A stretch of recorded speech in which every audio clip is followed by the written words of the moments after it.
ICC T20 ప్రపంచ కప్లో పాకిస్తాన్ను మరోసారి టీమిండియా చిత్తు చేసింది. ఎప్పటిలాగే తిరుగులేని ఆధిపత్యాన్ని కనబర్చిన టీమిండియా 61 పరుగుల తేడాతో పాకిస్తాన్ను మట్టి కరిపించింది. ఇషాన్ కిషాన్ 40 బంతుల్లో 10 ఫోర్లు 3 సిక్స్లతో విధ్వంసకర హాఫ్ సెంచరీతో పాటు భారత బౌలర్ల సమిష్టి ప్రదర్శన భారత్కు తిరుగులేని విజయాన్ని అందించింది. అయితే ఈ మ్యాచ్లో ఆసక్తికర సన్నివేశం చోటు చేసుకుంది. Team India match winner Ishan Kishan Pak wicket keeper Usman Khan కు క్షమాపణలు చెప్పాడు. క్విక్ రన్ తీసే క్రమంలో ఇషాన్ కిషాన్ ఉస్మాన్ ఖాన్ ఒకరినొకరు ఢీకొన్నారు. వాస్తవానికి ఉస్మాన్ ఖానే తనను ఢీకొట్టినప్పటికీ కూడా ఇషాన్ కిషాన్ నవ్వుతూ క్షమాపణలు చెప్పాడు. ఇషాన్ సారీకి ఉస్మాన్ ఖాన్ ఏమాత్రం రియాక్ట్ అవ్వలేదు.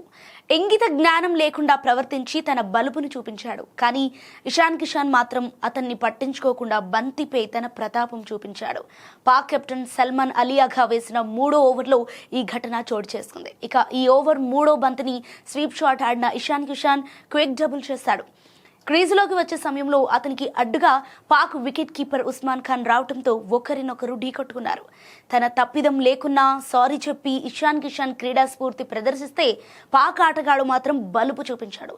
మ్యాచ్ను నిశితంగా చూసిన వారికి ఈ ఘటన గురించి తెలుస్తోంది. ఇక ఈ మ్యాచ్లో ముందుగా బ్యాటింగ్ చేసిన టీమిండియా నిర్ణీత 20 ఓవర్లలో 7 వికెట్లకు 175 పరుగుల భారీ స్కోర్ చేసింది. ఇషాన్ కిషాన్తో పాటు సూర్యకుమార్ యాదవ్, శివం దుబే విలువైన పరుగులు చేశారు. అనంతరం పాకిస్తాన్ 18 ఓవర్లలో 114 పరుగులకు కుప్పకూలి ఘోర పరాజయాన్ని మూటగట్టుకుంది. వికెట్ కీపర్ ఉస్మాన్ ఖాన్ ఒక్కడే 44 పరుగులతో రాణించగా మిగతా బ్యాటర్లు దారుణంగా విఫలమయ్యారు. భారత బౌలర్లలో జస్ప్రీత్ బుమ్రా, అక్షర్ పటేల్, వరుణ్ చక్రవర్తి, హార్దిక్ పాండ్యా రెండేసి వికెట్లు తీయగా కుల్దీప్ యాదవ్, తిలక్ వర్మ చెరో వికెట్ పడగొట్టారు.